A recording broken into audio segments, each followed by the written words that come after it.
You're listening to The Two Marks, exclusively on the Pod Station.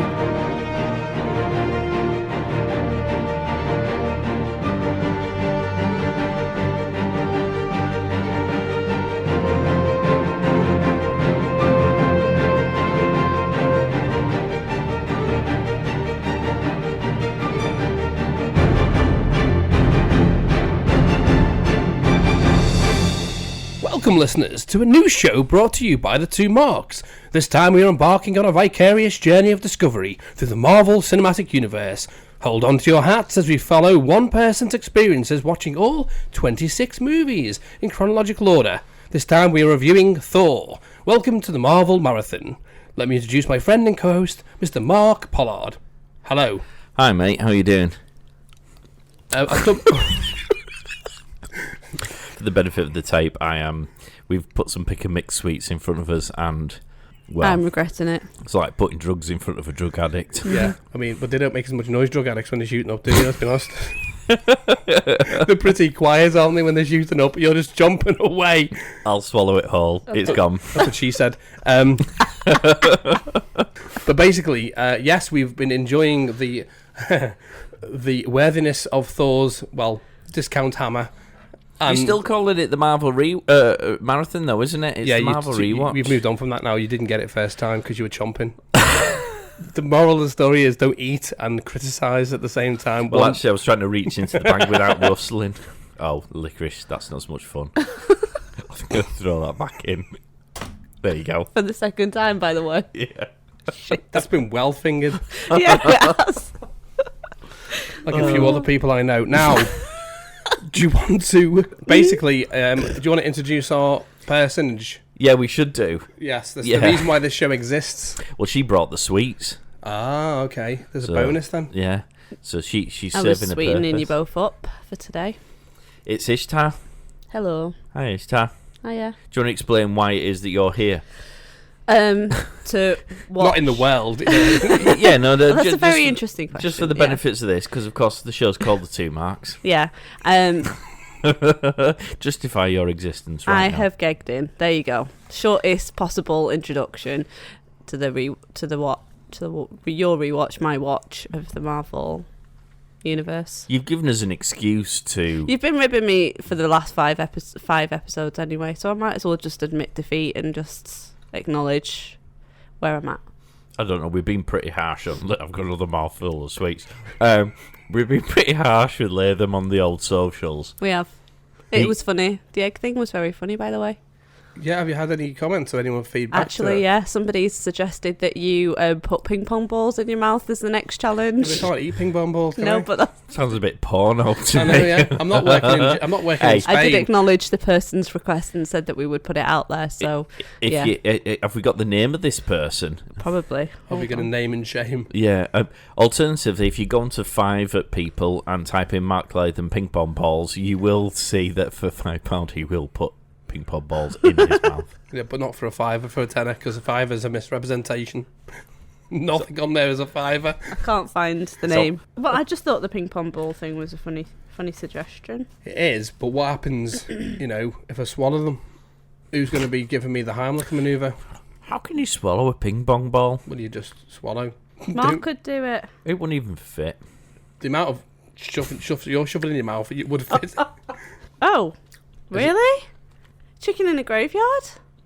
Oh, big shout out to Franco. That's an absolutely outrageous bit of promotion. Go on, Latham, explain. So, Franco, Chicken in a Graveyard, is the director of a movie that I starred in, was the stunt coordinator and fight choreographer in, and is out in January. Whoop whoop. So, big shout out to Mr. Franco. Thank you for the ping pong ball request. Better next time.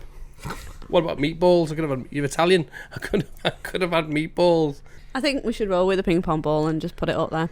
Right, okay, well, we'll do a ping pong. In the interest of Franco's request, seeing as I know him. Yeah, and the fact that we've had engagement for the first time in a while. I think we should honour it. Right, okay, Franco, remember what you did. Cool. You're killing the star of your show. Yeah. Okay, I feel we should move on. Yes, we know why you're here. If you'd like to stay up to date with all our stuff, check us out on the social medias. We're on Facebook, Instagram, Twitter. it's at the 2 marks. All one word. Send us an email at the 2 marks at thepodstation.co.uk if you'd like to comment on what we're doing, if you'd like to make more suggestions of what we can put Latham to. Or in his mouth. I'll stop at penises. Thank you for clarifying. If you've got any suggestions for challenges that we should have to do for the up-and-coming films, so we've got The Avengers next. So we might have to have a think about what we're going to do for that. If anyone's got any suggestions, then let us know. Send us by email or DM us on the old socials. And subscribe to the channel because you'll get all of the 2 marks goodness. We've got just general film reviews. So we've got the Bond one out there. We've got what else have we done? Shang-Chi's relatively recently. We've got all the Marvel Rewatch stuff that obviously we're talking about now. We've got Star Trek stuff. We've got Hawkeye coming soon. We've got Mandalorian coming soon. Boba Fett. Yeah, there's loads of stuff. Go and check it out. I mean, I'm on the reviews, which is what Ishtar's talking about. We do have the podcast reviews, but we also put onto Instagram reviews. I'm a couple behind because I've watched a few things. We've got June to go on there because we need to do a recording. We're going to do a of June, recording of June. I haven't purposely done a actual Instagram one because we're going to review June. So yes, I would have seen it a lot earlier, but being wheeled off to A&E is not the best end to a film. So there you go. Yes, so I have seen that now. So yes, we'll do a show on that. There's loads actually coming, isn't it? Exciting as we lead into Christmas because Book of Boba Fett. Eternals. I love them. Oh, that's the band. So yes. Which one was your favourite? Shanice. Well, What Louise Redknapp in Eternal? Hang on, that's a very good question. Yeah, I think there was a couple, wasn't there? There was like Eternals, yeah. Eternals. Was it? I think it had to be Louise Redknapp. Yeah. She still looks hot, by the way. Oh yeah, definitely a MILF. Yeah. When you're rich and you're having stem cells just injected into your spinal column, you probably will look good. Is that what's happening? I don't know. I imagine £10,000 a syringe, you could probably afford to do that. Yeah. Allegedly, in case there's any lawyers. Caveat, yeah. Well, you can say MILF. I don't know how that works. Well, allegedly. That's fact. She's a MILF. Is she, though? Yeah. She is, yeah. Okay, well, because you said it must be true. Well, no, it's an opinion. Oh, well, my opinion is she's having stem cell research. Not stem cell research. She's having stem cell injections. Pick the bones out of that when you edit it. Allegedly. Right. Moving on to Thor. Yes. Well, okay. What did you think of it? Brill. Okay, thanks. End of that. Thank you. Tune in next week. Well, that's what we're doing in it. We're going to review Thor. And are you going to stop eating sweets while No, I'm absolutely not going to. So you, I'll interview you. Yeah, go on. He's just going to be jumping in the background, listeners. If you hear You anything, crack on. You're going to ruin your appetite for dinner. Have a Milky Way. Oh, is it Milky Way or Milky Bar? Milky Way, wasn't it? Milky. The blue car and the red car had a race. Milky Way. Milky Bar. Huh? No, that was Milky Way. Way. Milky Bar was a Milky Bar Kid. Yeah. Yeah. Done. Anyway, moving on. We're not doing a review on the Milky Bar Kid. So what did you think of it, Ishtar? I liked the movie a lot, actually. I was very excited coming out of Iron Man 2 and the whole... She had to refer to her notes then when she was trying to decide whether she liked it or not. Yeah, because I was just thinking about chocolate because we've just talked about sweets and then I had to refocus There's a link, isn't there, to Thor and chocolate? So, yeah. Iron Man 2 finished with the post-credits spoiler of Coulson being called into the New Mexico desert because they found the hammer. The hammer? Yes. You so mean? it was... Yeah. Okay, we'll talk about that because it's a funny name for a hammer. But anyway, and then, that got me all excited. And then Thor turns up and I love it because the whole Thor story is around Viking... Norse mythology. Yeah, which I love because we've talked about Vikings before and my love of Vikings. Yeah, we did. Yeah. So I love all of that mythology part of it. And was this, just to interrupt you, was this around the time, I think on the podcast it's 1 hour 40 minutes into the podcast where you gave Game of Thrones season 8 a 9 out of 10? Maybe. Yeah, I think it was, wasn't it? Okay, carry on. I've noticed you moved the bag of sweets all the way over there. I don't want you to ruin your appetite. There's an embargo going on. I feel I'm and being... I'd like our listeners to be able to listen to the actual podcast. I feel there's an intervention here. Yeah. Yeah, from Sugar People Anonymous. Yeah. So it was wonderful because I had that excitement, and then the film started, and it was just action packed from the minute that it set off. You benefited a little bit, didn't you? Because this is probably the first movie that you've seen in chronological order that actually had an end credit scene that tied into the next movie you're going to watch. I know. I think it was also the case in the previous one, actually. Iron Man started. I think we've got back on track. We have got Iron on Man. track, yeah. Because Nick Fury inviting Iron Man to the Avengers. I suppose not 100% because Captain America came out after. I suppose we should mention we're watching this chronologically, not release date order. Well, the intro did say that for those who could hear it. I wasn't listening. I was chewing sweets. This is, by the way, listeners, this is the same guy who gets royally pissed off in the cinema when people do this. Oh, the irony. I know. I'm a hypocrite. I accept it full-heartedly. But the humour in this film is wonderful. It is funny, isn't it? It's a funny hilarious. film. Thor is hilarious. So generally, this film is brilliant. What about you guys? What do you think? Go on, lay them. Yeah, I enjoyed it. It was a good introduction to the character. I actually thought, when you cast people in the roles, it's hard to see them being done by anyone differently. Yeah. And I think Marvel have done a wonderful way of casting the right people in the roles. And Thor, Chris Hemsworth is one of the is a good choice. And he's got a dry sense of humour, hasn't he? And it comes from, he's not trying to be funny, is he? Which is why it's funny. Yeah. And there's some good scenes. I mean, one of the funniest scenes I thought was when he was in the cafe and he was having his pancakes and things, and he kept smashing the glasses because he thought he was, kind of in his throne room or whatever. Yeah. There's actually a lot of funny scenes. I like the one where he went into the pet shop and he asked for a horse. Yes. That actually made me laugh out loud. Thor is a really funny character throughout the universe, and Thor, for me personally, gets even better, like considerably better, as you go on through the universe. This was the first time I'd been introduced to this character when I first watched it, and I don't know, because I'd obviously seen comic book images of the character and had an idea of what Norse mythology might be. I wasn't overly enthusiastic about this whole character and their story arc, but because they'd done it in such a funny way, at this film I was all in on this, off the back of this film. And it's very funny. Chris Hemsworth is a great comedic actor, but he also does the weightier stuff equally well. Yeah, he's a good rounded choice for that character, because the humour comes from the fact that the viewers watching him knowing that he's being serious, and that's sometimes hard to pull off. Yeah. So, and his backstory was introduced really nicely into this as well. The fact that he started off really arrogant, and you understand why that was the case, and then his story, kind of evolves, and I love that. Yeah. It again, referring back to the shit that was Hulk. This actually did what it was supposed to do, and what a good Marvel story does is that it explains that backstory, and the backstory was really strong in this film. Yeah, the exposition to the characters achieved very quickly, isn't it? And so you don't get bogged down with all the stuff about Thor. Yeah. And I suppose that because they've designed the series of films in a way which is they can tell a bit more of his story as they go on. And that's what they've done, which is what you're talking about, isn't it, Mark? You're saying about the fact that they've kind of developed his character more, and you see him. I think he gets better, doesn't he? Oh, considerably. Yeah. And even when we haven't reached that point yet, but there's a certain kind of pivotal moment.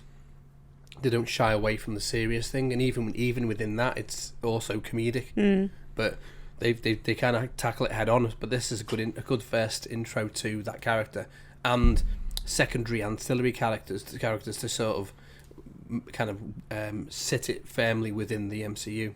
And can I just say also how amazing Asgard is, like imagery, scenery. I was really impressed. Yeah, see, I think it gets a bit better over the course of films, but it falls a bit into the Captain Marvel area for me, insofar as when it's a made-up place that's so different from what I, as a human, see as the norm. I don't know, it takes me out a little bit. I bloody loved it.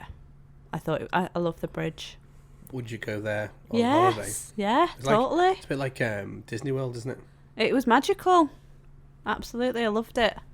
Okay, so where should we start in terms of deep delving into this film? Do you have a plan of action-ish that you want us to follow? Well, let's talk through the characters, shall we? Okay. So, Who do you want to start with then? let's start with Odin. Okay. Yeah, Anthony Hopkins, great choice. massive. I mean, that's a big actor. Yeah. Again, what film release order was this? 2011. So was this film number 4 or 3? You had Iron Man, Captain America, Iron Man 2, and then Thor? And then Hulk. Well, Hulk. So yeah, So it's technically 5. Yeah. So this is the 5th film. Yeah. And it's still sort of establishing itself because you take Hulk out of the equation, as quite frankly, Which you always We two all of the have. 3 of us do. That's 4 films. So he's quite a big actor to get on board for this. Because Chris Hemsworth wasn't He the was an unknown, big wasn't he? dog He'd Yeah. been in he Neighbours. is now. And he'd Yeah. been James T. Kirk's dad He in had the been, yeah. Star Trek reboot. Yeah. Which was nothing, really. Which beyond that, Not the little things. He was a you know, noob. Yeah. so Anthony Hopkins, who's usually a more serious actor, turns up with an eye patch And a big hat. and a costume. Yeah. The one thing that they have done, and I know they continue to do it because it's become a bit of a thing, hasn't it, with Marvel movies, to find out who's been absorbed into the behemoth that is the Marvel machine.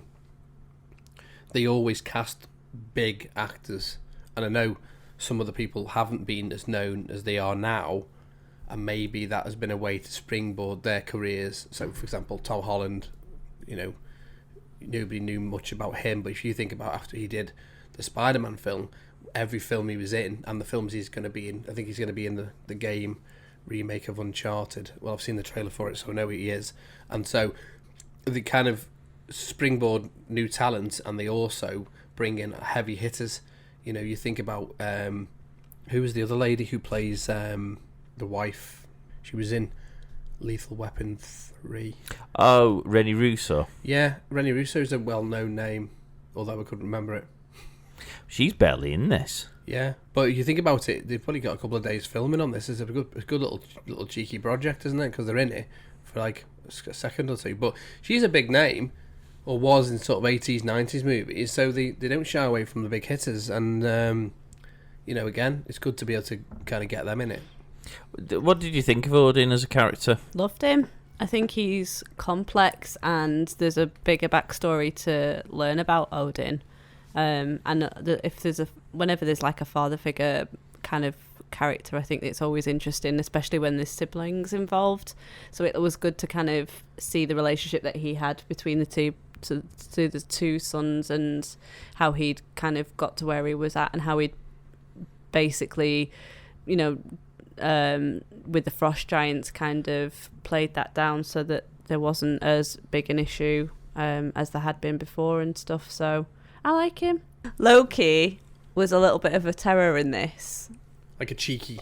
Very cheeky. Yeah. But is it Cheeky? Wait, let me justify that. Christ alive.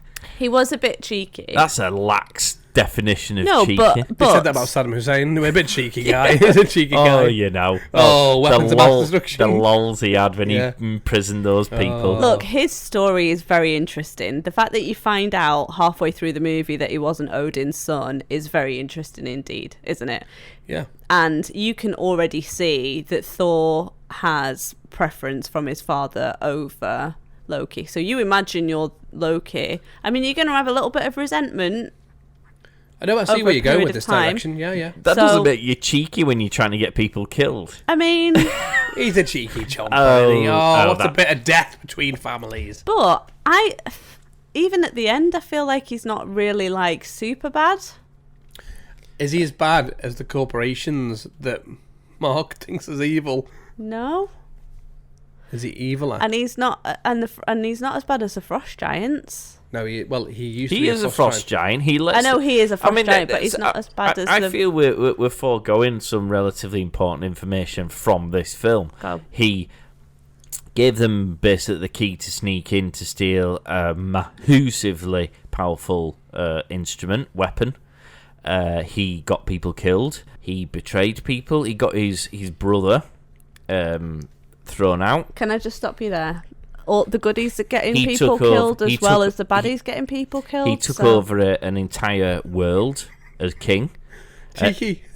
No, he was because his dad was in He then let the frost giants in with the view to them killing his dad, who, and we'll come back to the Odin character because I have an issue with the fact that the most powerful person purportedly in this story was asleep. I mean, what a time to go to sleep. Yeah. But Loki allowed for them to come in with the view to killing him. But then he didn't That's let not- them kill him in the end, though, did they? I'm just going to flick through the Oxford Dictionary for the definition No, but of cheeky. he didn't let them kill him in the end, did he? Because he stopped. No, he didn't. He explain why he suddenly decided to pretend. Not to let them kill him. Well, because it was in his own interest not to let that happen. Yeah, I So get that. he's selfish, Basically, self-centered. yeah, he covered his ass because he Yeah. knew he was busted. Because what he wants, basically what Loki wants, is to become the king. He wants to be next in line. What the story's about ultimately is nature versus nurture. We know fundamentally if he became or wasn't collected by, what's the name of the king? Sorry, I forgot. Odin. So if Odin hadn't have grabbed him and brought him up as his adopted son, he would have become a frost giant. Yeah, Who are arseholes, and therefore. but he could have been a king frost giant, maybe. Well, he may well have become the frost giant, I Yeah. imagine. But through, the Asgards are in charge. Yeah. But all that would have happened, he would have become the highest level he could become in the frost giant arena in that realm. But then there would still have been the baddies too. It's the glass ceiling of kings. It is, yeah. And so he's a bit mischievous because he's playing all the angles. What he wants is he wants to get himself positioned next to the king in a way that doesn't look like he's trying to get positioned next to the king. Yeah, so basically Odin wakes up and he goes, "Oh, Mum saw me kill the person who's trying to kill you. Aren't I the hero? I'm your loving son, Yeah, I even get though that. you lied to me. Yeah, Make so me king." He's willing to play both sides to get Well, what he wants. He wasn't playing both sides then, was he? Because what he was doing is he wanted to get them to break in, so he would be the saviour of that story. He Yeah. was using the frost giants. I know that. And he that's has- not cheeky. That is cheeky. That's devious. Wow. If anyone finds himself in front of Ishtar in the magistrate's court, you'll be all right, people. You're not going to prison. You're a little bit cheeky. You're just I a little mean- bit cheeky. Yeah. Maybe I have a Pol preconceived Pot, bit cheeky. preconceived feeling about Loki, though. Ceausescu, a bit cheeky. Stalin. Oh, he was major cheeky and proper cheek. They said to him he's called Stalin the Cheek. But he was known for his cheekiness. He was like, just kill all them up against the wall. Oh, you cheeky man. I would say less cheeky, more mischievous. I'll go with mischievous. Oh, okay. We've been talking about cheekiness for the past 10 minutes. I mean, same. Ruthlessly ambitious is probably That's a the good- phrase I would use. Yeah. I love that one. I love that as well. Let's go with that too. I Let's love just your- throw them all in there. I love your flip-flopping all over the show here. I mean, I'll get down to the beach in a minute. Be able to wade into the sea. He orchestrated and manufactured and things to manipulate events and outcomes for his own benefit to get him nearer to the king and become a confident, because the king doesn't trust him. He won't trust him inherently. One, he's not his own bloodline. Two, he's a frost giant that's been created to look like a human. He doesn't look like a frost giant. So he's lived a life of... It's like, for example, if you adopt someone and don't tell them they're adopted, they're only going to ever believe you're their real parents. The moment you tell them they're adopted, it shifts their understanding of where you stand as their parental guardian. So when he became aware that he was a frost giant, something in him shifted, and because of the way the favoritism would have become a bigger bone of contention the moment he realised he wasn't a true blood line. Asgardian, yeah. And therefore what you create then is a separation between brothers. The Sybil rivalry anyway. Yeah.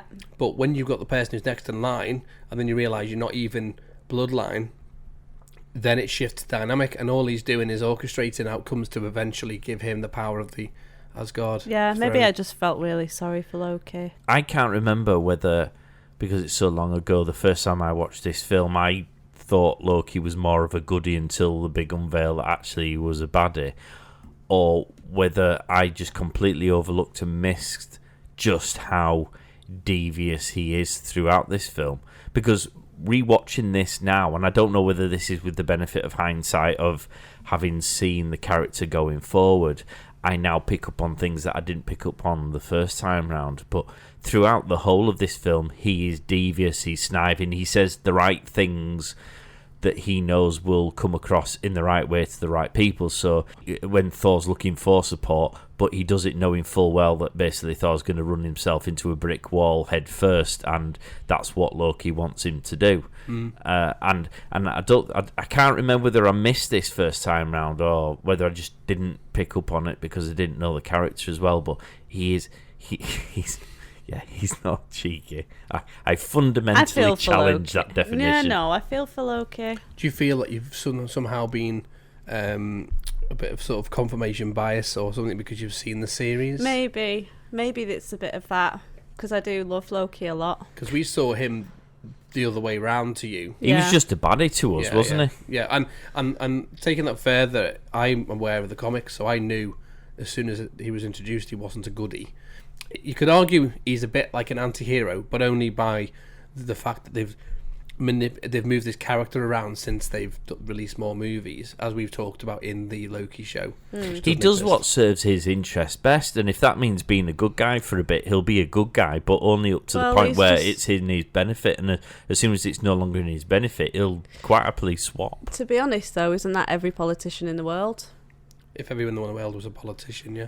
Allegedly, just in case any politicians are listening to this. Well, he's just playing politics, isn't he? We need like a proper lawyer on the books, like full time, Yeah. for the amount of slander. So going back to Odin for a second, did no one have an issue with why this all-powerful King Dingaling decided to take a nap during the film, during the point where his world had just been declared or had declared, or that there was a war with one of its arch nemesis, and his son had just been banished, and he went, oh yeah, I'm just gonna go to sleep now. I think my take on that was he was to show that he was frail, and at the end of his term as king, just because that's the thing, isn't he? He's been basically going for a nap. Well, like an afternoon nap after you've had your lunch. Yeah, when you've had a sort of a heavy meal and you sort of just have a bit of a 20 winks or whatever. Yeah. I got the impression that was what they're trying to show, because don't forget the age of these people isn't. They're not in the 50s. These are hundreds of years old. Of these course, people. Thousands of years old, apparently, allegedly. But that's why I think that's what you insert allegedly next to. Wow. Everything else is free game. I think they showed that to show that he was frail, to give the vulnerability to the character, because he's this big, huge, mound of a man, but he's actually on his way out, and what he's looking for, what he's trying to do. He's trying to get Thor to stop titting around and playing the playboy, because he's essentially the playboy. He's just a spoiled kid, isn't he? He's a prince. He hasn't really had to do much with his life. He's got these powers that makes shit a lot easier for him. Yeah, he can throw a hammer that comes back with a pizza on it, which is something I would do probably. Forget Just Eat, not a sponsor. But can you imagine that if you threw your hammer out and it came back with a McDonald's? Yeah. How good's that? I mean, you probably would have killed everyone in the McDonald's drive-thru. This hammer just smashed into people's faces. But I mean, it's a and your burger has still come back looking as smashed as it does when the kids put it together and throw it at you out the drive-thru. That's spot on. Actually, when you buy a Big Mac, it looks like Thor's hammer smashed it up. It never looks like the picture, does it? Just so you know, McDonald's, it doesn't. But if you'd like to be a sponsor of the show. Because we don't care. Because we're a bit cheeky. Yes. But doesn't the story remind you a little bit of Three Bears, Captain of Hook. Iron Man? Steve. Iron Man. No. Iron Man.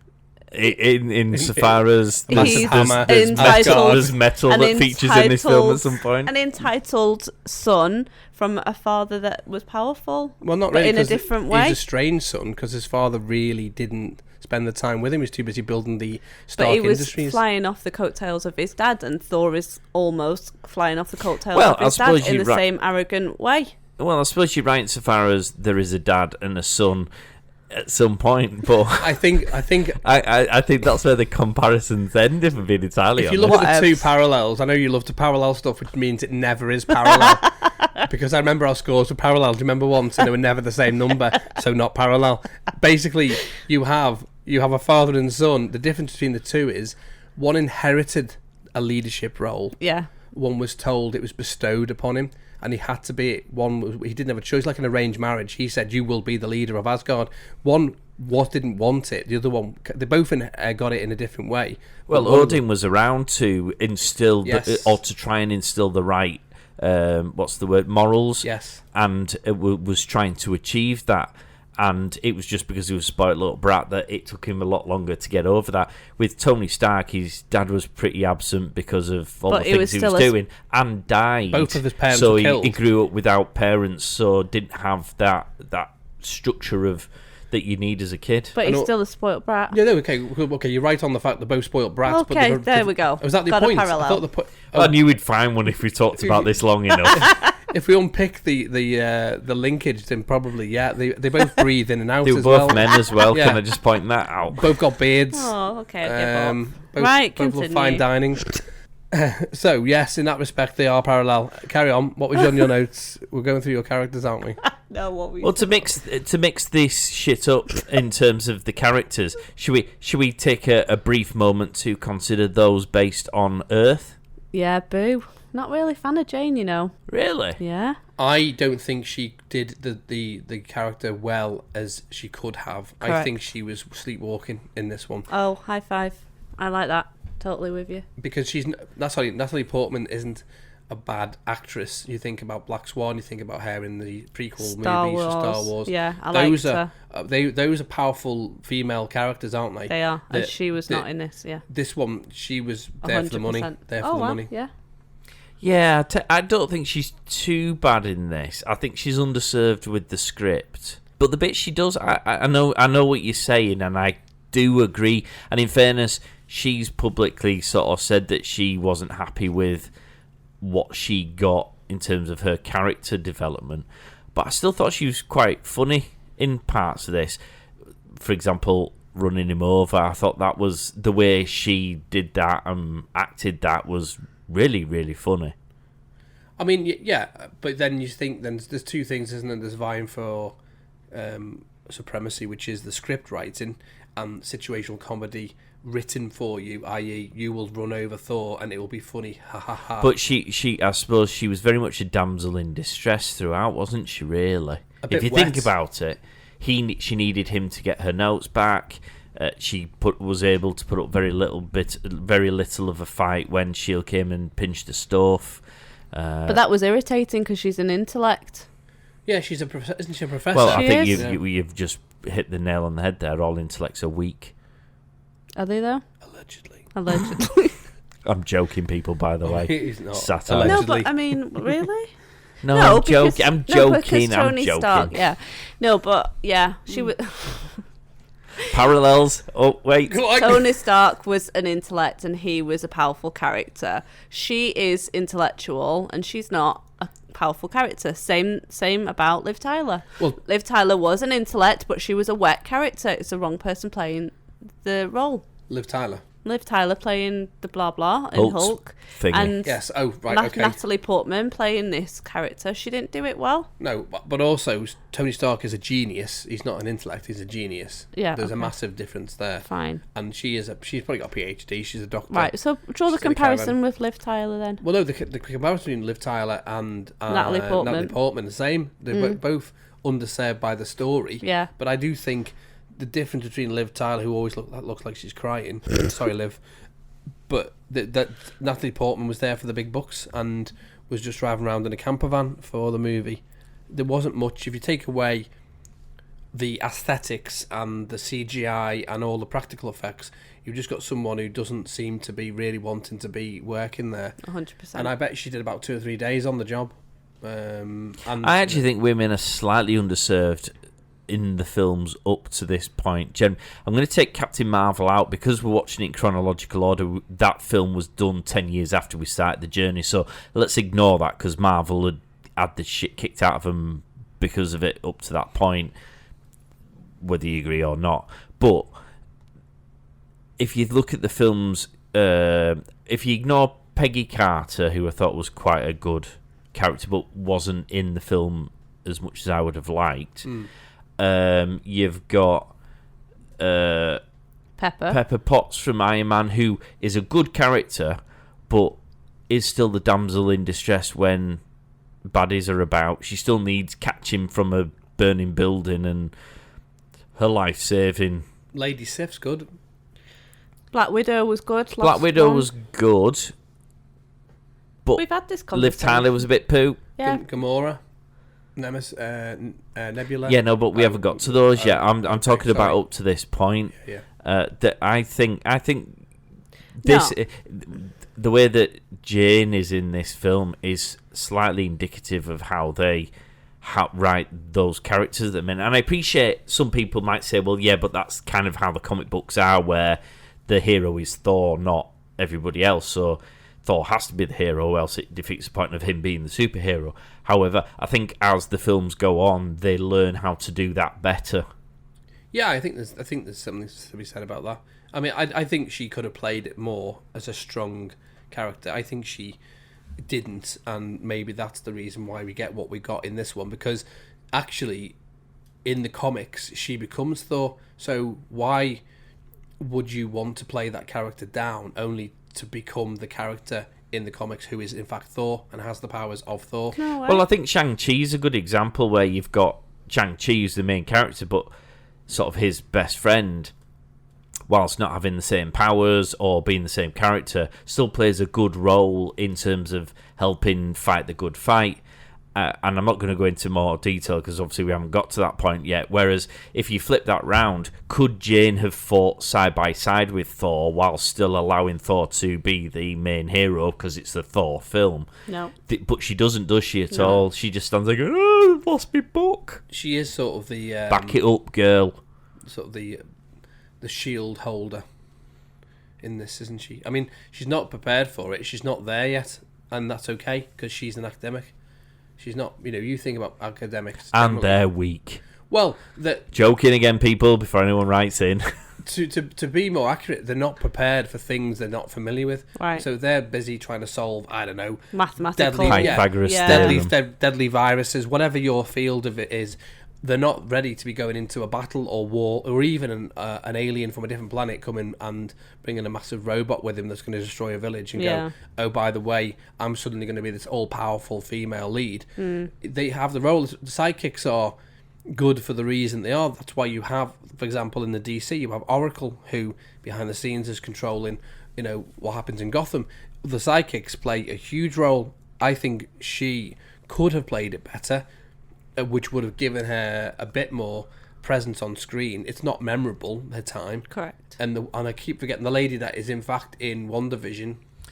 Darcy Lewis. So again, Darcy overshadows her in certain parts because Darcy's amazing. Darcy's hilarious. So and Darcy doesn't get that much more airtime than bloody hell Jane. Yeah. So you think, okay, so what's the difference? And the difference is how they present themselves in this movie. Yeah. And I think she could have done a bit more with the role. Okay, arguably script wasn't great, but the whole point of an actor is you play with the character, you develop it, or you go to the director and say, I think this would do this.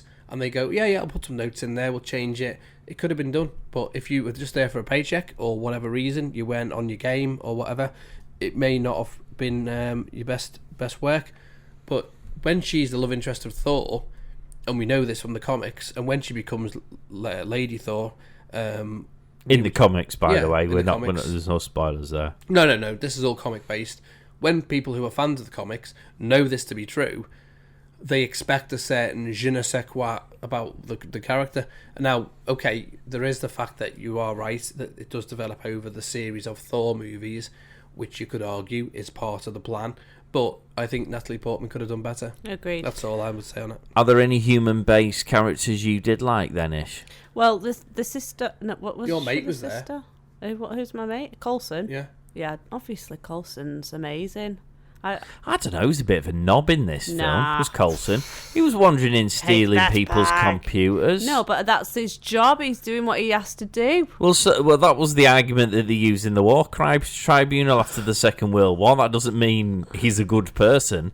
He's following orders. Is he well, exactly. That was the argument. That was the exact defence that they used. My lovely Coulson for following Nick Fury's requirements because he's trying to battle a bigger bad. Was he a bit cheeky?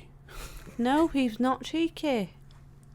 I can't believe you've just used that defence. Yeah. He was a prime knob. He walked in and stole her materials. I know, because they're goodies, they're not baddies. No, but well, all right, let me define a goodie. Let me counter this argument by saying a goodie would walk in and go, listen, we've had a development, you're really close to hitting on something here. Clearly you're massively intelligent and you've done some amazing work to have got this close. We'd love to work with you to try and answer this problem and to really tie this thing down. Would you like to come on board? That's what a good person does. A knobhead would go, all right, son, you know you weren't expecting me, but you see that? Yeah, that's my computer. I'm going to be taking that, thank you. Give me the name of one government organisation that would do that. They would just come in and take your shit. I know, but that's the point. That doesn't make him a good guy. It doesn't make him a bad guy. It makes him a knob. It doesn't make him a knob. He is a knob. He's Coulson, not a knob. you're a knob in this. You're Aren't not you a knob. aren't you both saying the same thing? Because I would say knobbery is a definition of... Is that a word? I've just made it up. Okay, and it fine. exists in my timeline. Knobbery is the existence of a government alphabet agency coming in and taking everything and leaving you with nothing, having done all of the work. Is that the same as arsidery? It's a bit like shithousery, but that's his word. But that's not what she's saying. So I'm saying that She's saying in he's a this, good Phil guy. Coulson is a bit of a knob. If he's... Because just following orders isn't an excuse, is it? Well, look, he can disobey orders when required, as we have seen in Captain Marvel. Well, then why didn't he? Because he's a knob. Because he believed in the reason why it was being taken. Which was what? We don't know yet, because we've not seen Thor 2. There you go. It wasn't. Spoiler alert, Thor 2's got sod all to do with that reason. They took it because Why they were are like... you breaking your rules? Well, I'm not breaking any rules because... There's no spoilers really, is there? It's Knobbery. It's pure knobbery. They like knobbery. You are entitled to Nice. your opinion, and I am entitled to mine. Go on, I do it. believe... Just yours is Do wrong. it, do it. Go on. Do your opinion quote. What opinion's like? Like arseholes. Everyone's got one. It's just in your case, yours is wrong. And also, like arseholes in prison, they keep them to themselves. Thank you. You can tell it to the bank. Basically, he was a knob. He took people's data. If you were working on something, let's say you were doing a lovely interior design, shameless bloody plug there, right? Ancora Interiors. I've never heard of them. I'm sure they'll go far. Fad. And I came in and suddenly took all of your general arrangement drawings. For a greater good, I'd give them away. No, you wouldn't. Yeah, I you would. wouldn't. I'd have to punch you out for Yeah, them. but how do you know it is for the greater good? Because Yeah, he's not I'm going to gonna tell tell you. you. Because you're all dressed as government agents With and me you're coming sunglasses in. on, yeah, like Yeah. Men in Black. Basically. Yeah, but how do you know what I'm going to do with them? Do you trust the government? No. Exactly, so how do you know? How do you know? But then we don't have a choice. Just Now let we're me going catch into what's some falling out serious- now you've unpicked that stitching. No, You're just but going to be a pile of wool on the floor. I'll have to have his hands out there, so he's just doing that when you're putting... Remember that when you were younger and your nan used to be doing knitting? yeah. It's not a visual joke, unfortunately. No government agency, and this is not allegedly, because you just have to look into the history, has ever done anything for the greater good I'm of not people. I'm saying he was following orders, and you can't say that it's his responsibility to always not follow orders. You're literally just saying words now, aren't you? Just let's hope they fall into a sentence that people understand. What Basically- about Eric? should we move this Who's on? Eric? I don't even know who Eric is. Eric? Who's Eric? He's the guy Eric that Banner. helps Eric Jane. Selvig. Oh, sorry, Professor Eric Oh, yeah, Selvig, sorry. Professor Eric. Now you said Professor, I know who you mean. Eric could just be some guy walking down the street going, well, I think you're a bit cheeky. Anyway, bye. How come you can have sweets and I can't? Well, they're nearer hair, aren't they? You can go I was just about to ask you a question as well. What do you think of Eric? What? Great guy. Good guy, yeah. But she's just passing red ones. It looks like a nipple. A massive nipple. Can you imagine the breast attached to that? In the mouth it goes. And the sweet. Oh, Eric, tits are come us. on. Right, Eric, what do you think of Eric Selvig? You should think about nipples. Great. No, he was all right. You're just drooling on the microphone now. I don't know what you're doing. I'm surrounded by chomping people. What is... Give it... Listen, listeners, I'm sorry. I'll play some nice casual music while I listen to two people chomping down the phone. It's hardly ADSL. Actually, it is ADSL, isn't it? You have to go to the thing. Go... Do you know what? I hate the sound of people chewing as well. Oh, do you? Okay, well, listen, listeners, you've got the thing that somebody hates doing it to you.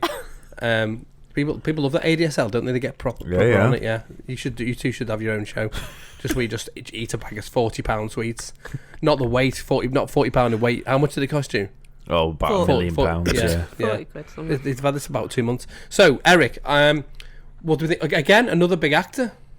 But I suppose in June, he's just been in June, hasn't he? All right. Well, is he better or worse than Jane as a character in this? He's a minor. Okay, so he is less of a character in terms of time seen on film.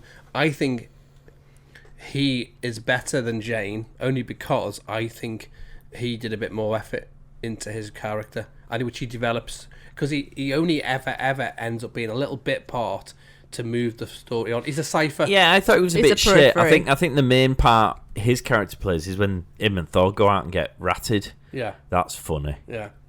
And he does play a bigger... If you think about it, he is a cipher character, but he's also pivotal to the whole arc of where this goes. Yeah. And that's an important... Whereas if you think about it, Jane is kind of... Where's Jane? I've no idea. Jane Doe. Yeah, exactly. No one knows. Lady Sif. You see, Lady Sif is a really strong character. I love Lady Sif. And Lady Sif won't get as blattered off the back of all that. But I have to say, though, hardcore. if someone served me a beer as big as the one that was put down in front of him, the last thing in the world I'd be doing is putting a bloody shot in there as well. Yeah, you'd be having your stomach pumped, wouldn't you? Oh, my God. I'd be dead. I haven't drank since I was 18. I'd be gone. You wouldn't see me. I'll be just big X's on my eyes. For the benefit of the recording, Mark pulled a I'm dead face. We'll get that on camera for later. Yeah, along with me eating 2 golf balls. I mean, 2 ping pong balls. Yeah. Mm. So, yeah, we've got Eric, we've got Coulson, who else have we got? Well, you're missing one of the big ones. Come on, people. Who do we see? Nick Fury. Well, who else do we see? Who's the first time we see this person? Idris Elba. No. Who else do we see? Who's coming out? Stanley. Who else do we see? Come on, you have watched this. Tom Hiddleston. Hawkeye. No. Yes! Oh, God, baby. Damn. The new series out in the 2 weeks' time. Less than 2 weeks' time. Right, but let me tell you. Tell me. I could have missed Hawkeye because I don't know Hawkeye at this point. Well, you won't ever. I only know 'cause- Hawkeye She's because not he very was like... Hawkeye-ish about it. Well, no, there isn't a Hawkeye solo film, so you won't ever know him. Okay. You'll know him simply because he kind of turns up to things. Yeah, so at the moment I just know he's a sniper. And that's all I know. I didn't know until you told me. I mean, I was really excited watching this retrospectively. I have to say, the first time I watched this film, it was such a fleeting glimpse. I didn't really think out of it. Bar the fact that the character playing it was he just born. The Bourne films had just come out. Yeah. So it was a bit like, wow, he's a big character. I'm assuming he's going to play a big role. And then you didn't see any more of him. No, and this is a prime example we've talked about so often of how Disney or Marvel introduce characters, and you know they're there, you acknowledge their existence, you kind of go, oh, cool, that's nice to see it. Comic fans are appreciative. They did it with Black Widow in the Iron Man film. They've introduced, so what you've got there is you've got your Iron Man film, you've got your Hulk film, you've now been introduced Black Widow, but there's no solo film yet because there's no need for one right now. There's never been a solo Hawkeye film. I know the series is now because they've got the platform to do so, which is beneficial to fans and Disney, but you actually have been introduced to the characters, so when you get to the film that's after this, Avengers. Boom. Everything comes together. Yeah, and how many films has that taken you? 5. Yeah. Right. Whereas DC go, Batman vs Superman, oh, there's someone on a camera, that's such and such, oh, who's that ran past it to Flash? And then you go, whoa, hang on, I have no idea who these people are, unless I know the comics, in which case, if you don't, you're struggling. Marvel have just taken the time, they're meandered, they've been a bit cheeky, and they've introduced these people, fleeting, but you have enough screen time to go, I have a feeling this person's going to be important. Yeah.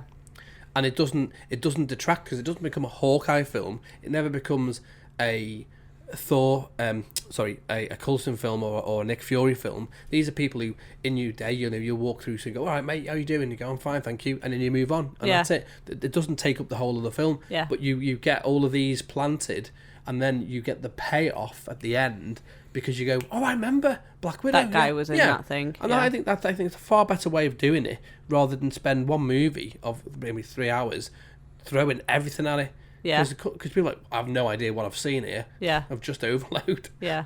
So it was okay. So you're saying it's Hawkeye, but we don't know that it was Hawkeye. Really, we don't know. It's Clint Barton right now. We know his name's Clint Barton. Yeah, we don't know and it's that's Hawkeye. it. Yeah, and that's good. So- That's good because fans will know who Clint Barton is. Yeah. We also know that he witnessed probably one of the most homoerotic mud fights on TV and cinema Next to ever. Armored Fight. I'd like to see that, by the way. Oh my God, there's another request coming. Next to what? Armored Fight, which I just made up, but apparently I've spoken it into reality. If it's like Thor's hammer, it's going to be an epic one, isn't it? It is, yeah. People's backs are going to be out. Stay People are tuned. going to have wheezing going on. I will- asthma attacks. I will set people's expectations now and say I look nothing like Thor with my top off because that is a body. But you did go "Wah," when you saw the body. Oh, listen. I know you There's love some Thor. work gone into that. I mean, it was a bit like Captain America when he climbs his fine ass out of the machine. Yes. I mean, he does get bigger in every movie, doesn't he? Oh. Who? Thor. Thor, yeah. Okay. Thor, the whore. Thor. Okay. Yeah, no, there's nothing wrong I mean, with that's a money shot, that, Yeah, isn't there's it? nothing wrong with I feel like you appreciating. appreciated it more than I did. Well, when he's sliding around in the mud, I did think... Raining as well. Yeah, Oh, yeah. it's like a it Timothy was all, advert, there isn't it, with his there hair? Was mud. I mean, it's the shittest How Timothy advert ever because I've never seen Do they someone. even sell that still? I don't know. Well, if you'd like to be a sponsor of the show. I mean, you can't normally see a young lady under a waterfall. You got Thor mud in a mud pool, haven't you? Well, yeah. But you've got all the erotic moments. You've got it in slow motion. You've got him ripped. You've got him oiled up as well. It's raining. His hair's wet. He's in mud. I mean, the only thing that's missing there's popcorn. And Well, a you've hot got dog. Sneaker, haven't you? You've got Clint hiding up in the roof just watching it. He's And Coulson, by the Oh way. yeah, well Yeah, they're Coulson's watching it on the screen, isn't he? voyeuristic. And Yeah. then you two were also watching it in great detail. And Oh. do you know what? There's bothered. nothing wrong with appreciating a lovely man's body. If you say so. Well, and we did, and did. Did you find it? Nah. No. Wasn't doing it for me. No, what were But- you doing instead? Watching Coronation Street. Ken Barlow does it for me. Look, Thor doesn't do it for me like Bucky does for me. Now tell me this is interesting because I don't know. Bucky is a good-looking guy, isn't he? Well, Bucky's all muscle as well. Bucky's face is beautiful. Thor's face is not beautiful to me. Well, I think people should just let us know what you think about that. Whether you think Thor's face, Is more beautiful than Well, It's, Bucky's. Thor versus Bucky, we're going to have to Yeah. put a poll on Insta. Yeah. basically, do you think a face for Thor eyes, or or do you think Bucky's got a better face? And Bucky's got a better face. Let's vote for Fucky Bucky or Saw Thor. Anyway. Moving on. Okay. So, is there anyone that you've seen so far that would not supersede Bucky? It's alright. It's either my car's Gunshot. exploded or it's fireworks day where people with no money manage to spend £40 on fireworks. Not from a handsomeness perspective. I've put people obviously above Bucky because they are better characters, but not from a wow, he's hot. What would you do if Bucky was attacking you? Would you just be like, Take "Well, me? you're so lovely. Yeah. You're a bit cheeky, aren't you? Aren't you, Bucky?" Yeah. It wouldn't be. I wouldn't feel like. Why do you look like Nick Fury right now? Well, I'm just trying to fathom your rating system. You've Well, I ignored don't- Captain America. Yeah. He looked didn't. buff, didn't he? Of course he did. Yeah. Oh, come on. But it's his face. Look, no point having a nice body and a not nice face. I think the one thing that I would say about Thor is he passes the pint test. He can drink, can't he? No, as Oh. in, would I go for a pint with him? Yeah, you've said that before. He would. I would. Well, I suppose. No, let me clarify that. The Thor we end up with. He said before you go with... he has said before you go with Captain America. Yeah. The Thor after he gets banished, not the Thor before, because I probably would have ended up punching pre-banished Thor. And then get battered. Yeah, I did. As soon as that came out of my mouth, I realised that my ass would then get handed to me in a gift box. Yeah, you would be ejected to one of the 7 realms. Yes. So, but he would. I'd go out with Loki Oh, because he's cheeky, isn't he? Yeah. for little cheeky things. Yeah. For a little bit of mass slaughter, you know. Yeah. World domination. Concocting. Yeah, exactly. What have you World been up to today, domination. Loki? I've killed a few people, you cheeky bugger. Do you want a drink? Yeah, exactly.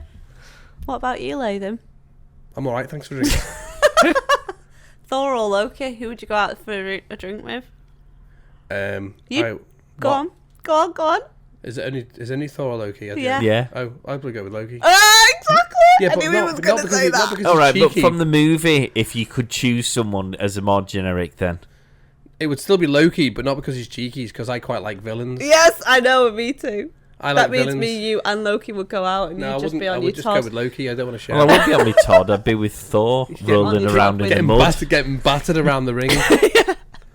Literally. Yeah, it was like, I will where's be Thor's watching with hammer? popcorn. Be using him like a plunger. I'll be going, I'm not worthy. I'm not worthy. What? Talking about him not being worthy, where does Mjölnir sit on the cool weapons spectrum? I think it's a bit bulky. I wouldn't get that on a carry-on, would you? Do you not think like a massive hammer? It's like you either put some shelves up with that. It's like a fucking massive DIY job, that, innit? I would rather have something a bit more. Elegant. Yeah, it's just a bit. It's not brash. a watch, you know. Yeah, like for example, Iron Man stuff, right? Extremely powerful. Okay, not as powerful potentially as Thor stuff, but he just goes like that, doesn't he? Bip, and it's done.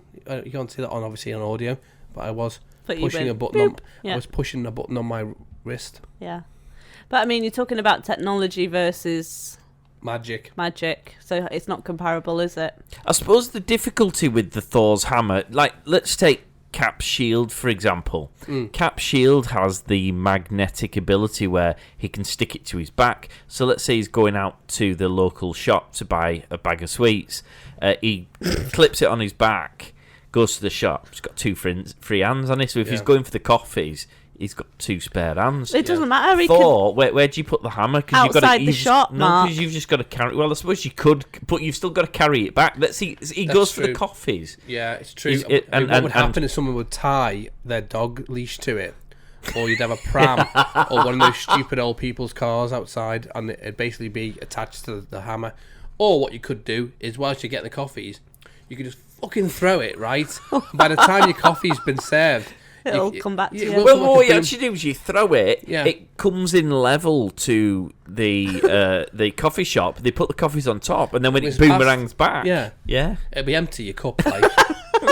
But my point is, even if he puts it outside the shop, if he goes in and they don't give him one of them cup holder things, which they don't often always don't, do, yeah. and he needs two spare hands. That's true. He's got nowhere to put that hammer because he can't clip it to anything. It's not even got one of those, those wrist straps that some things have. No, so but you it just have does, it doesn't it? dangling. You have At one point it but does at not. what point do you see him having it dangling from his wrist? Like those Yeah. gloves you had as a Well, kid. he didn't hold a Starbucks, so we don't ever know, do we? He But also doesn't wear. Yeah, he doesn't wear sleeves shirts, does he? No. That's not a gun by. We're still fire by. We're in Birkenhead, we never know. Well, it's true. It could be gunfire with guns and rockets. Yeah. Basically, though, I think if he wore a sleeved shirt, he could do the glove thing where you'd have it on a string. The elastic. Yeah. But I like the hammer, and Yeah, I think but the it's name a bit- is a bit Go on, say it. yum. What? You sound like a stupid cat. I do good cat noises. Come on. Well, you just did Well, one all then. right. Let's start. Let's start with trying to pronounce the name, and then I want to hear your cat impression. Yes, that's a good metric. Yeah. Now, was that the cat impression, or are you trying to say the name of the That hammer? was the name of the hammer. Okay, and the cat impression? They don't laugh. Cats don't laugh. They're miserable bastards. The other come when they want something. Yeah, not a hammer. I can't do it. Go on, you can. No. Is that on a motorway? Yeah. In a It's car. the fastest cat in the world. Has it got stuck in a door or something? Right, maybe it's been hit by the hammer and it's carried on down the There road. you go. It's got its tail stuck in the wrist thing. Which is why he doesn't have it, because he's lost a few cats that way. Yeah, there you go. Yeah. Hunting for Pussy, which is the name of Thor's autobiography. You say the word. No. What, Pussy? No. Oh, Mjölnir. Oh, is that how you say it? I've no idea. You're just saying Mjölnir. You're just saying words. Just You sound like you're beeping your horn at someone. What? How do you say it? Mjölnir. Yeah, I think that's about right, isn't it, Mjölnir? You're going Mjölnir, Mjölnir. What? On the basis we're talking about weapons, can you explain to us what the frost cubey thingy is? Is it a tesseract? Because at first you thought it was a tesseract, and I sort of mistakenly thought it might be because it does look like the tesseract. But actually, I very quickly sort of thought, no, A, it doesn't fit into that timeline, and B, it's too big. It's not. Yeah, no, it's their weapon, wasn't it? It's the one that basically they take off them at the beginning of the film in the war they have. So it's just a weapon, it's not an Infinity Stone? Or No, it's got nothing to do with that. I think that one is just a weapon that he stores in. The idea is that there is your MacGuffin to take you into Odin's secret MacGuffin room, where there's lots of stuff, which is Easter eggs I've got down here.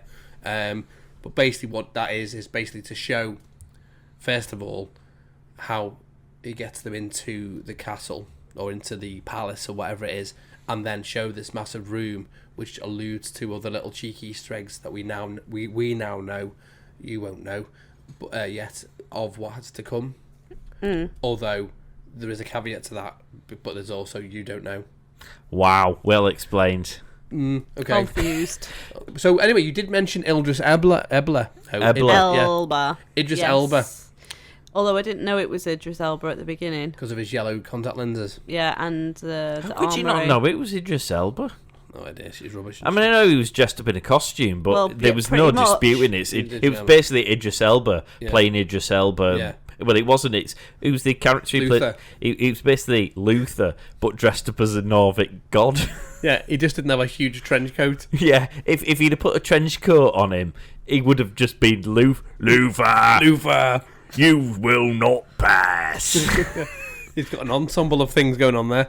Yeah, I thought he was good. Another famous actor. I thought he was a great character in this. Yeah, he was really it. It was the witty bants that he added to the seriousness of what he was doing. Yeah, and again, if you think about his screen time, what he's done with that character, whether it be script or whether he's added to that to give it a bit more gravitas, he has more screen power than Jane does. Yeah, massively.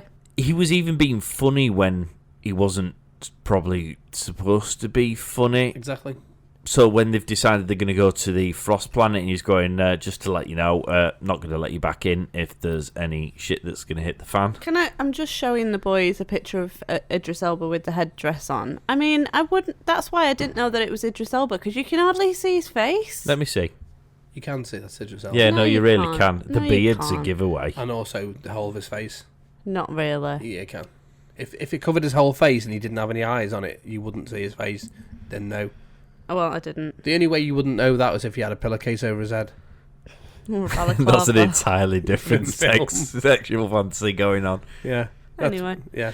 Okay, I didn't see it. But I like Idris Elba. But you didn't know it was him. Not at the beginning, and then Should I be did ashamed of later. yourself, shouldn't you, really? Heimdall. Yeah. Great character. He's good. He's in charge of the Bifrost. Yeah. Huh? Which is a bit like the Iceland where you go and get your frozen food. Is that what it's called? The Bifrost, yeah. Yeah. All right. Why do Basically, they call it Bifrost? Well, because the other frost was taken. I don't know. Oh. The Selfrost was gone. Isn't it like Teleporter World or something? No, that's an amusement arcade you've been to. It's a bit like Alton Towers. Alton Towers from Norse people. Yeah. Basically, just directionally, because of the seven realms. It's a Bifrost, it sends you both ways. It doesn't. Okay, that's the first time I've ever heard of a Bifrost. Mark's just being progressive. Okay. Doesn't work, does it? No. You go woke, you go broke. That's what I say. So he is the guardian of that. The realms. So they go to him and they say, I just fancy to nip out for a Just Eat. Yeah, it's their transport system. So let's go back to our scenario with Thor, the hammer, and going for a coffee. Yes. He goes up to Heimdall. He goes, "Do you want a coffee? Because I'm doing a run." Heimdall goes, "Yeah, where you going?" And he says, Jotunheim. "Insert coffee shop here." And planet. And planet, yeah, on the planet so-and-so. And he sends him there. Yeah. And then brings him back again. Yeah. Preferably before the coffee gets cold. It's pretty sharpish, so it'll probably be good. But if you go to the ice planet, it'll be frozen. It'll be a frappuccino. Quite like them, though. Yeah. So you're okay then, aren't you? Yeah, you'd be all right if you did the frappuccino run. Yeah, it'd be all right. Yeah, okay. Can anybody do that job, or is that just his job? Well, I think they'd have to kill him for it. Yeah, well, Loki does do that job, doesn't he? Yeah. You need, the sword. sword. The sword's basically the key. Okay. However, Heimdall does have some relatively useful powers that makes him particularly well suited for doing that job. And the sword is massive. That's all. Yeah. So you've got to be. I think you've got to be some sort of god, haven't you? You've got to be someone who's. We couldn't turn up and have. Well, we know this because we tried to pick a single weight up off the Yeah. carpet, and you broke a nail. So picking up an enormous sword ain't gonna do you any good, is it? If you want to set up a GoFundMe page, I'll do it. For a manicure. Get you a mani-pedi in. yeah. Yeah. But he's huge, isn't he, Heimdall? It's those tight trousers. We'll go back to the homoerotic thing again. Can't help it. He's just a good actor, isn't he? He is. I do get worried about you two. We're just real. We just buff him up. I mean, he looks good in his outfit. He's Well, that's what I mean. We just, it's like appreciating good art, isn't it? Absolutely nothing wrong with that. Didn't really say you want to pinch it. No, exactly. Or Or grab do it, ya? or cup it. Sounds like you do, though. Yeah, he did that in the Lever Art Gallery. But no, he Allegedly. allegedly. But he's the Guardian, and Loki can do it because Loki is a god and has the power to lift up the sword. But you've got to get past him to do it. Yeah. And so that's the only way. But some random couldn't turn up and go, "Oh, just shove that in the lock." It doesn't work. Right. Okay. Interesting. I think so. I like him. I like the character. I like his fight scene. What about the famous five or the gang of two or whatever the chuff they call Thor's mates? Oh, Can go on. Yeah. There was a funny scene when they landed on Earth, and he was like, "Oh look, Xena Warrior Princess and Jackie Chan just turned up or something." That was Slightly funny. racist, that I feel. But that was well funny. Is it racist? Or Well, is it just I'm not. It's been like, oh look, there's a Chinese-looking person. It must be Jackie Chan. I think they're being more stereotypical, aren't they? But Yeah. I get it. It's probably on the cusp of being. Whereas the Xena Warrior Princess was more because someone was dressed up in what could easily be misconstrued as Whatever. a I Xena thought Warrior. it was well funny. I know it was. It was a funny scene. I'm just thinking it perhaps wasn't quite as culturally respectful as it could have been with hindsight. Well, maybe not, but I don't get caught up in all that bullshit. No, I know, I mean, but it's- I did. Anyway, yeah, no, I know what you're saying. you know what I mean. I'm not making a point of it. I'm just saying. There would be people who would be like, "Oh, you can't do that," whereas I'd moved on and watched what's actually the film's about, rather than getting caught up in the nuance of nonsense, which is a band I belong to. Yeah. But no, what are they called? The Warrior 3 or something? Yeah. Yeah, and again, Warriors 4. Well, it was quite because it was like the Warriors 4 and the Bird. Yeah. Is kind of how we introduced it. I mean, I can't remember what was her name again. Sif. she's Sif, and then Yeah, Lady Sif. Fenrir. So it's the Warriors 4 and Lady Sith, or Lady Sith and the Warriors 4. Yeah. Which kind of felt, well, if she's part of the Warriors, why is it not just the Warrior 5? Because she's like a lady. I'm a lady. I know. She's a badass lady, though. Oh, they're all very strong, and obviously they bring their own. Again, they bring another level of comedic thing. You've got Zachary, who's now playing Shazam. He was in there. Oh no, sorry. Before he was in there, you got the guy who played Prince Charming in Once Upon a Time, and he left that role and they recast him as Zachary whatever, because he was doing Once Upon a Time. I think they were all right insofar as the screen time they got, but I don't think we saw enough of them for me to actually give a rat's ass Me about neither. them. But again, you don't want that, because then what that does then is it detracts from the whole point of what we're trying to achieve. And there's a nice balance of each one of them that comes along at the right time to tell you the story and show that he's got friends that are outside of just the normal the world he's in, and that they will be there for him when they need him, and they do play a part, but they don't play enough part in this particular time. But we know they're there. Well, So you you mentioned the toy box a lot when we talk about these things. So you've got the toy box, and so all they're doing is going, right, for this particular character Thor, what we're saying is there's Thor, there's Jane, and there's all these ancillary characters, and as and when we need them, we know they exist because we've seen them, we can just pull them around and put them in. yeah. And I think that's all it's for. Sometimes it's part of the narrative, so we know, like with obviously with Eric Selvig, his role is really important. With Jane, not so much. With others, but what they have done, which we only know now, is they're bringing these characters back into the narrative in the TV shows and stuff, aren't they? So that's why it works. The payoff for maybe is years down the line. But they come to try and help Thor and then don't help Thor, do they? With that big Well, they're robotic... pretty useless. They are the useless I mean, what warriors. did we think about this big third act? Because I remember the third act being a bit shit. Jeez. I know. Just for the benefit of the recording, this is Bonfire Night, not in the middle Iraq. of... Yeah. I remember the first time I watched this. Yeah, the robotic giant destroyer, blah, blah, wasn't great, was it? It's just a big Did you not like the furnace. destroyer? Not as much, Okay. really. Well, I mean, the frost giants were better baddies than the And they got killed off pretty quickly and easily, didn't they? Yeah. So, yeah, not really. I didn't enjoy that as much. I think it could have been better fight scene. And it was disappointing that they came to help him and then they didn't actually help at all. He was like, no, I got it. And he didn't even have his powers back by that point either. No. He was still a relatively normal human. But that's kind of part for him in the redemption story. Yeah.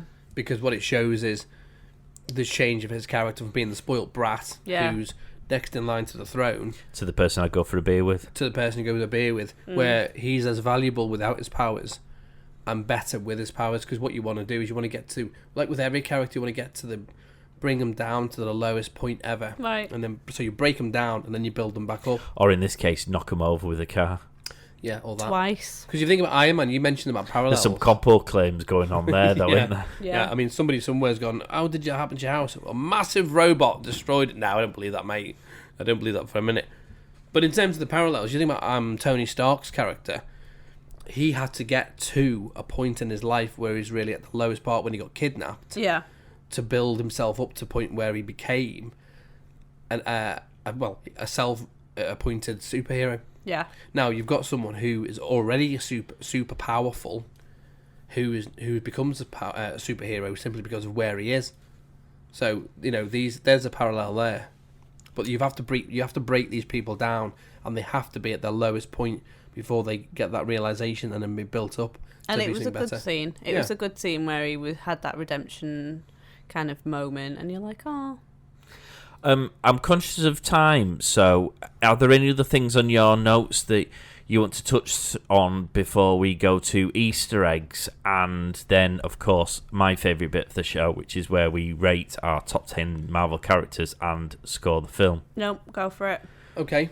So there wasn't loads in this one. We've mentioned a couple of them. Norway was mentioned in the scene with Tonsberg, Norway, which was seen in Captain America: The First Avenger, and will be seen in another film in the future, which I can probably mention. We haven't seen it, but it appears in Endgame.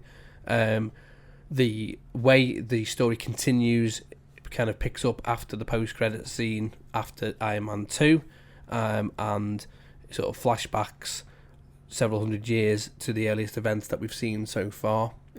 Donald Blake gets a name check on one of the characters in there's name badge as Donald Blake. Now he's actually from the comics. In the film he's a part of the SHIELD team, but actually in the comics he is a normal human who possesses the same powers of Thor after he holds Mjölnir. So that was quite a nice thing to the comics. You mentioned the Destroyer. Yeah. Now that was a protector of Asgard that was created by Odin. But basically, Agent Sitwell, who we only see for a brief moment, who we haven't mentioned, who plays a massive role in the whole of the MCU that we're not going to talk about because you haven't seen it yet. Extremely difficult, these rules, but let's just say this throwaway character we don't see is pretty important, and I'll only mention Mark's toy box, which is not a euphemism. Oi, oi. Yeah. He says, is the Destroyer created by Tony Stark? But in the comics, after Tony Stark has the encounter with the Destroyer, it makes him create what is known as the Destroyer armor. One of his suits. All right. So what Tony Stark does in the comics is every time he has an encounter with somebody, he creates a suit to counteract that encounter. So he has the Hulk, but whatever, he doesn't have that. He doesn't have that one, does he? Because you haven't seen the film, have you? Oh, balls. As you mentioned earlier on, we've seen Clint Barton. We don't know his name yet, but he's Who? We don't what? What? We know Clint Barton. Who? Clint Barton. I don't know Clint. You do, because that's who's mentioned in this film. Who's Clint? Hawkeye. Barton. Yeah, the third. We don't know Hawkeye. Who? We don't know Hawkeye. The person. You can say his name, but you don't know who he is. He's in it. The Tesseract is in the post-credit scene. We didn't talk about the post-credit No, scene. I was going to do it after his Easter egg. Oh, okay. Continue. Do you want to do a post-credit scene of? Well, the should we talk about it post-credit now? scene? Because he's just mentioned it. Throw it in. Yeah, go on. Save the editing. I can't remember what it was. What was it? The power source. What is the power the source? Tesseract. Ah, yes. So in the post-credit scene, Nick Fury shows Dr. Selvig the Tesseract, and that we know is going to be massive in the films. But the twist is Loki. cheeky. And that's literally the post-credit scene. I'm glad we discussed it. But later in the post-credit scene, we get the fact that Thor will return. Now, this is something that is seen mostly in James Bond movies. Not the last one, because he won't be returning. And so we know that this story is going to continue in the MCU, which is great. There was lots of cheeky reference. Is that your cheeky or her cheeky? It's my cheeky, because your cheeky is just pure evil. But not your evil, which is corporation evil. This is your cheeky, which is better than my cheeky. But the one that you do know is Stan Lee is in this movie as a cameo. Saw him. And is basically his lovely truck gets the back ripped out of it. I did put that in my notes. Oh, did you? I'm glad we talked about it. What did you make of the end scene post-credit bit? It was a bit confusing because I didn't know how Loki had suddenly morphed his way into that.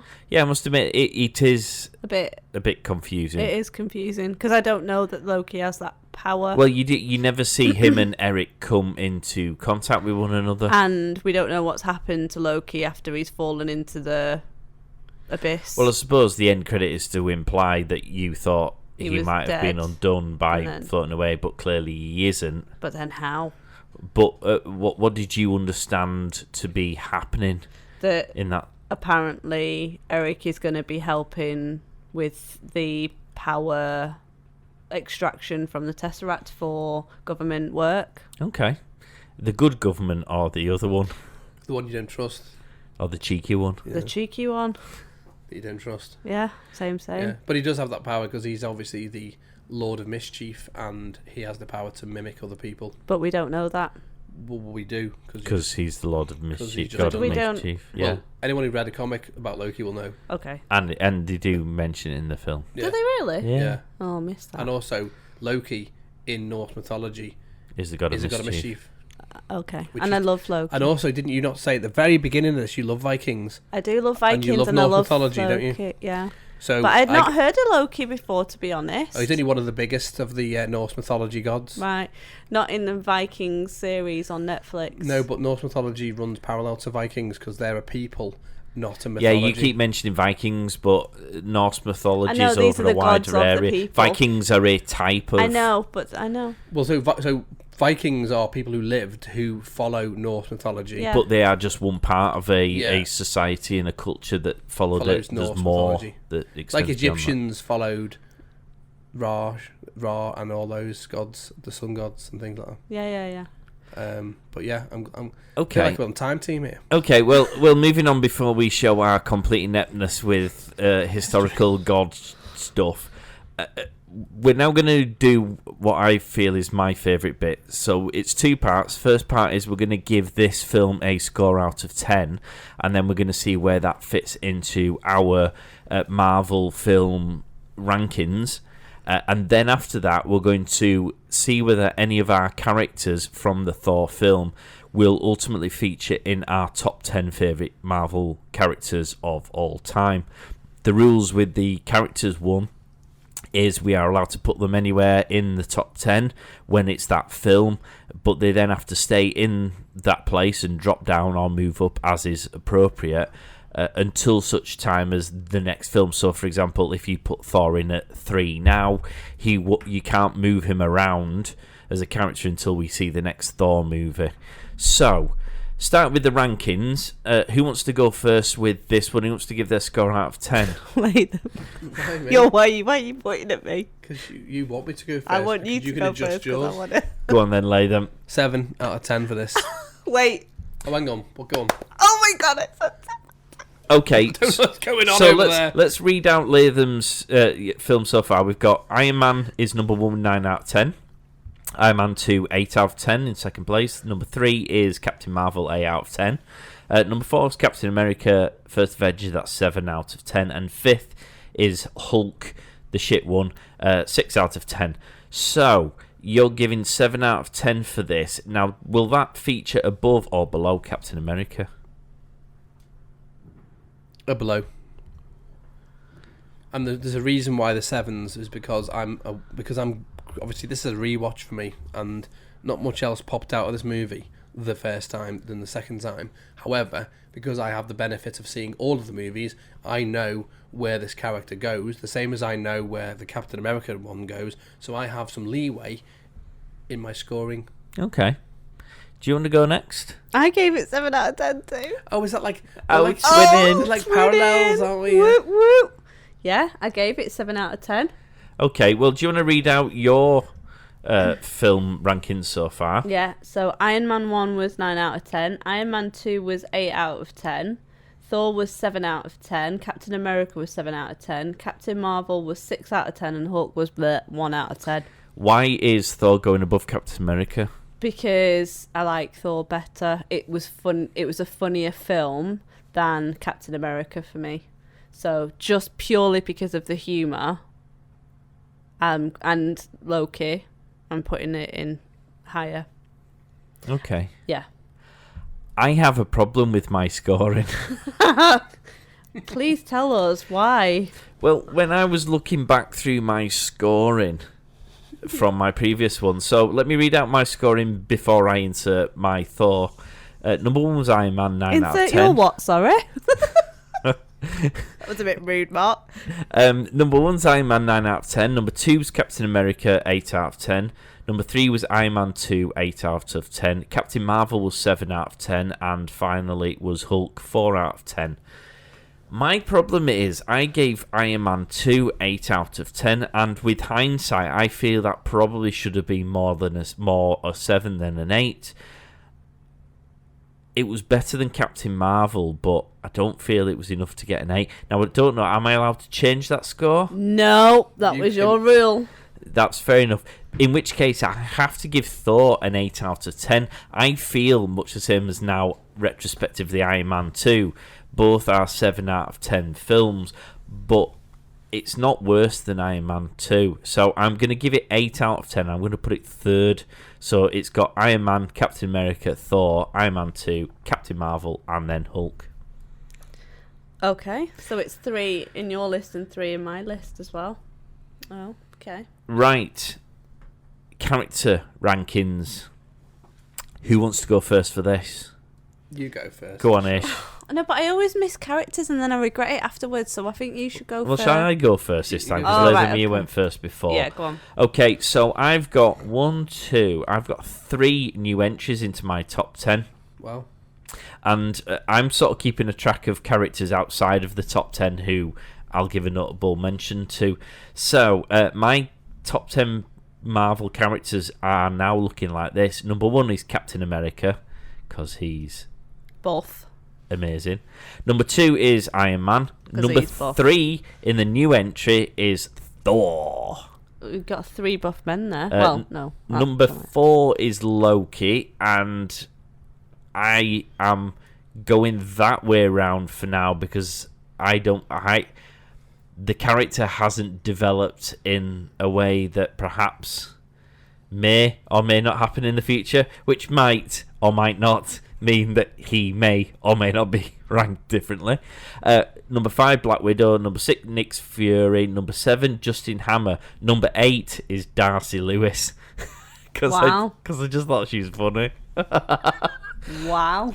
Well, number 9 is Pepper Potts, and number 10 is Rhodey. What? You're telling me that Darcy Lewis isn't a funnier character than Pepper Potts and Rhodey? Or Coulson, or Talos. So, other noticeable mentions are Heimdall, Hawkeye, Odin, Eric Selvig, and Jane Foster. Well, I've mentioned Jane only because she's a character. Eric, I'm a bit on.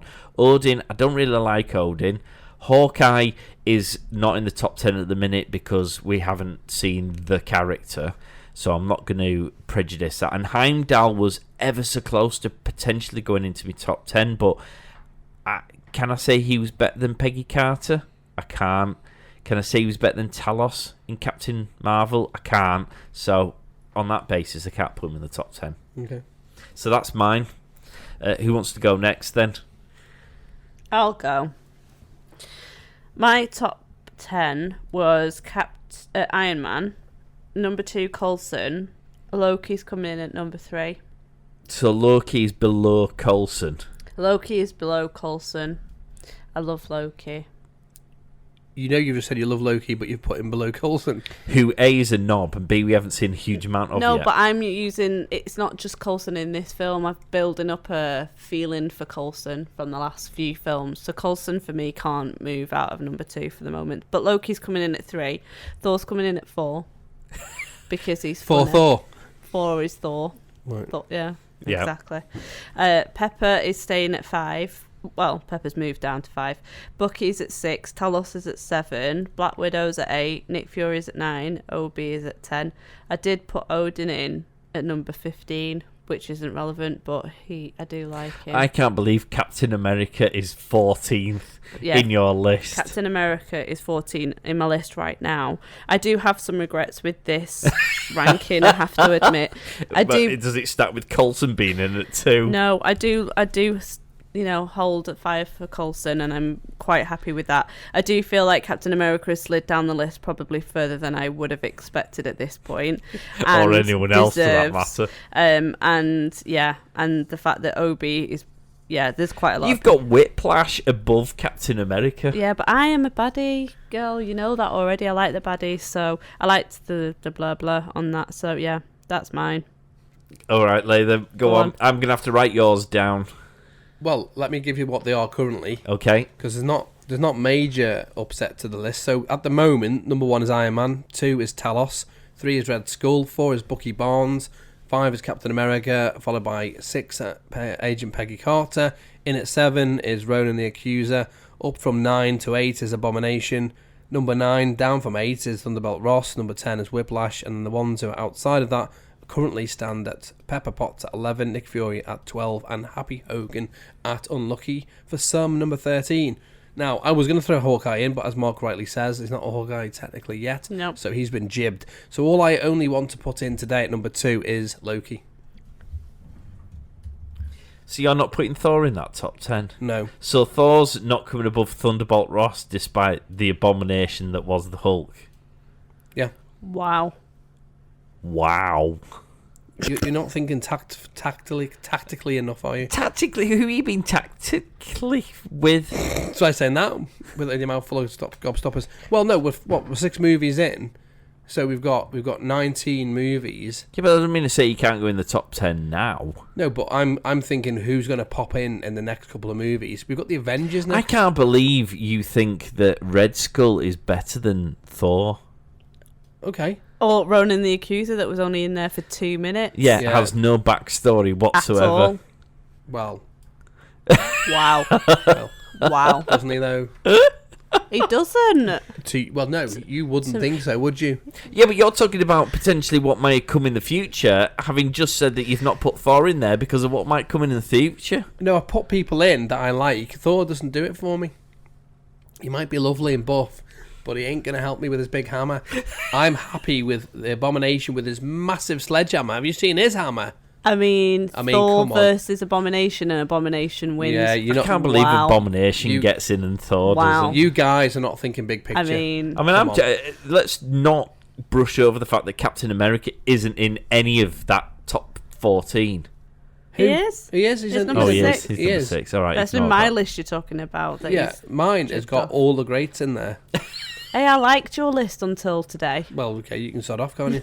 But basically, it's got all the greats, and they will be great, and they are great. The ones that are kind of just slow movers down the list, Pepper Potts, Nick Fury, and Happy Hogan, well, they're great, but not as great as the ones above them.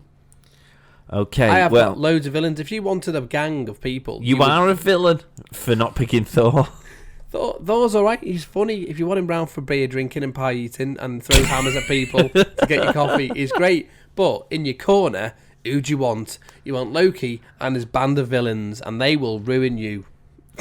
Okay, well, if you would like to voice your opinion on any of our lists, then get in touch with us on social media. We'll probably post the lists or the current lists on there.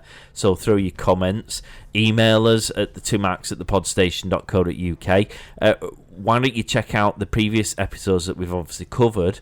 We're going to be doing the next one in 2 weeks' time, which is Avengers. Assemble! Indeed. Very excited. Are you excited? Have you seen... I presume you haven't seen this. No. So, I'm very excited to see where this goes. Yeah, this will be exciting. It's all coming together now, apparently, isn't it? Well, I hope so. Or the MCU's gone wrong. All right, guys. Well, thank you very much for listening, and we'll catch you next time. Thanks for tuning in. Excelsior! Get social at the 2 Marks on Facebook, Twitter and Instagram. Or you can also check them out on YouTube.